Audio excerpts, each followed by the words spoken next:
This ain't a video about the Canucks and the Avalanche. Okay, it kind of is, but it isn't. This ain't a scene, it's an arms race. Today we are talking about Bruce Boudreau. Because we kind of have to. I haven't made a video this entire time the Boudreau, Rick Tocchet, TNT 4 weeks thing has been going on, because I simply had other topics that moved themselves up into the queue, but because we haven't talked about this the entire time, it means that now, taking a look at the result of this Friday night game, Vancouver versus Colorado, Colorado wins 4-1. This entire thing is in the spotlight so much more than it was maybe like a week ago, 2 weeks ago. It's been a while since the Vancouver Canucks have been this main of a subject in the entire NHL community, where you have shows in the US, shows in Canada, multiple channel networks talking about this as pretty much their main thing. It's a leading story how the Vancouver Canucks are treating Bruce Boudreau, and at least for one night, against a Colorado Avalanche team that is much better than Vancouver, against an Avalanche team that low-key just spanked the Vancouver Canucks. Even though the Canucks organization themselves has been kind of treating Bruce poorly, you had the city of Vancouver that stands with Bruce in the background. The Canucks end up losing 4-1, as we had said, and I mean, we could go through the entire game review like we always do, but we've talked about so many losses this year that it doesn't really feel all too special to go ahead and do that. Just so you know, 2 5-on-3 power play goals scored by Colorado. Rantanen had one in there. So did Valeri Nichushkin, and then the other goals were scored by Andrew Cogliano and Brad Hunt, of all people. So very nice to see Brad Hunt getting on the board. I think they said he has 3 goals in his last 7 games played, which is really good for Brad Hunt, honestly. Like, the guy always had a really nice mobility and slap shot attribute to his game, so I'm happy to see him doing well in Colorado. But the other goals scored, I mean, Andrew Cogliano, it's a JT Miller turnover. What are you going to do about that? It happens, right? Cogliano gets the puck in the middle. Ethan Bear tries to block the shot, but he's not able to. He goes top cheese on the goaltender, Colin Delia, who honestly was pretty okay in this game. It's just, 5-on-3s. You can't really blame the goalie for that. Nichushkin gets a 5-on-3 goal in front where he is in the slot, and the puck kind of bounces off of Tyler Myers after getting centered, and Nichushkin is there to put it in. You also had yourselves the Mikko Rantanen goal, where it was blasted off the end boards, and it pops out to the opposite side where Rantanen is. He takes that rebound and shoves it in off of Delia.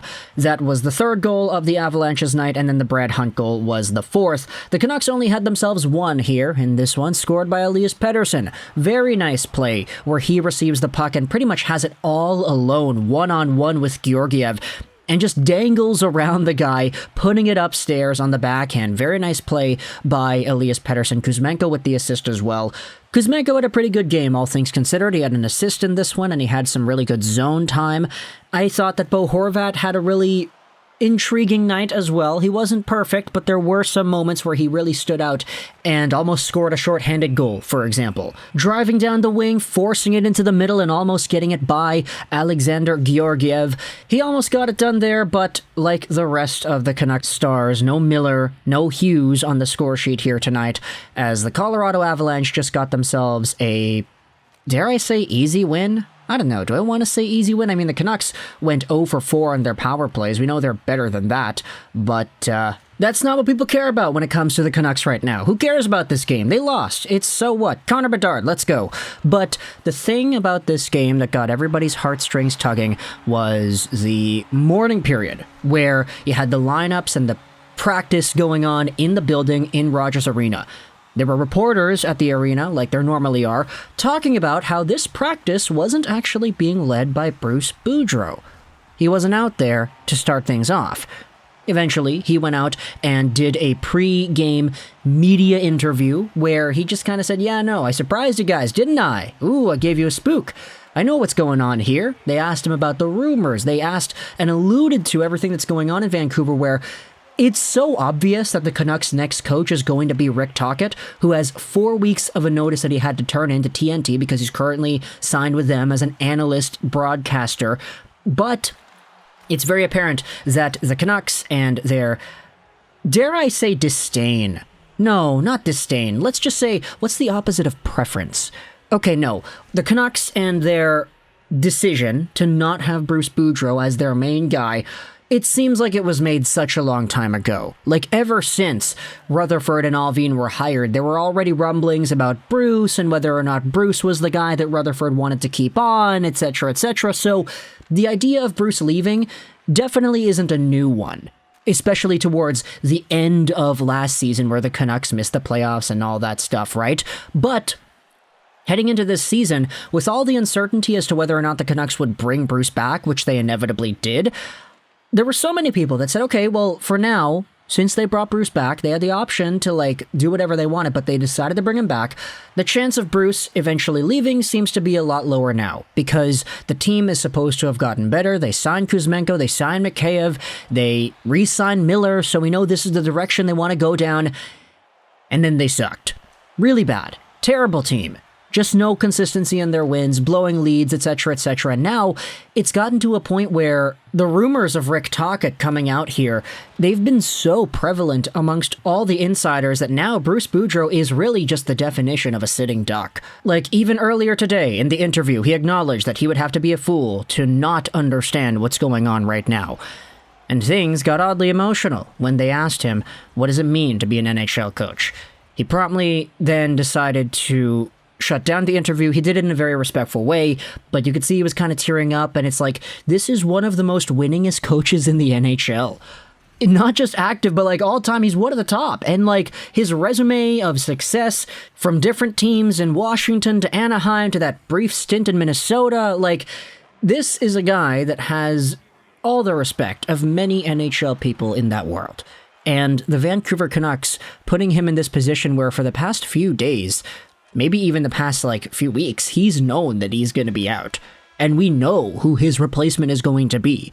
It's so odd because it's not like Rick Tocchet is going to come in here and do all the things that the Canucks need to do to make the playoffs. Like, no coach is going to fix this team, especially in the short term. Travis Green couldn't do it. Bruce with the bump wasn't able to get it done. And this kind of team and the way they're constructed and their success, this is not indicative of the coach behind the bench. Rick Tocchet coming in here with his Arizona Coyotes resume is not going to change the Canucks' fortune into making them a playoff team. Instead, Bruce Boudreau is being disrespected by having him sit around as this team's coach while everybody knows that he's on his way out. And you wonder why there are fans in the stands with "We Stand with Bruce" signs, people going out there saying everywhere on social media, this is not Bruce's fault. Bruce, you deserve better than this, man. You deserve respect. And the Vancouver Canucks right now, they're not respecting you in the slightest. And as a result, you had yourselves Canucks fans at the end of this game, even though they were losing 4-1, chanting out, "Bruce, there it is. Bruce, there it is, baby. Bruce, there it is." And Bruce, you saw in the broadcast, he was kind of tapping his heart a little bit. Like, literally, he physically took his pointer finger and, like, tapped his own heart personally because, I mean, look, this is all the Canucks fans can do for him. This is all we can do for him. It's just letting the guy that's supposed to be running this team and the way their systems work know that it's not him or his systems that are the problem. It's the team in front of him. And the management that is deciding to keep him on while everybody knows the inevitable end is close. So the Vancouver Canucks, on a night where they lose 4-1 to the Avalanche, with goals scored by former Canuck Brad Hunt and a very nice one scored by Elias Pettersson. Oddly enough, the story is not them or the Avalanche. It's not the goals, it's the coach. Because Bruce Boudreau is on his way out soon, and whether it's this game or the game tomorrow against Edmonton, who knows what's going to happen, but the Vancouver Canucks have treated this entire situation so poorly that you can't help but feel bad for the guy.